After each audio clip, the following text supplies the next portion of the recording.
In this example, we're going to solve the following rational equation.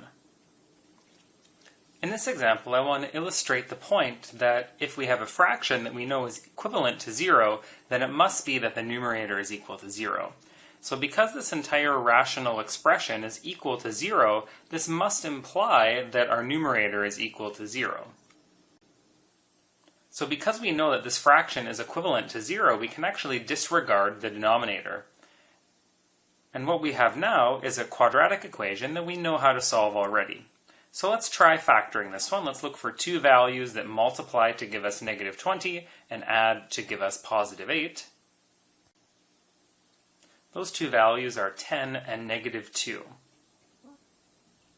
So now that we have a factored equation, we know that either x plus 10 equals to 0, which gives us a possible solution of x is equal to negative 10, or it must be that x minus 2 is equal to 0, which gives us a possible solution of x is equal to 2.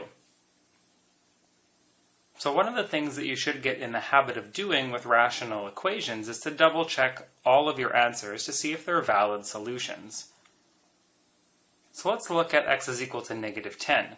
If we were to go back to our original equation and substitute in x is equal to negative 10, we're going to get a 0 in the denominator. And we can't have that, that is undefined. So we're going to disregard x is equal to negative 10. We're not allowed to consider this as a possible solution to our equation.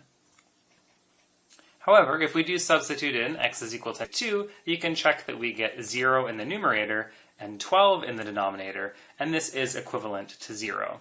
So x is equal to 2 is the only solution to our original equation.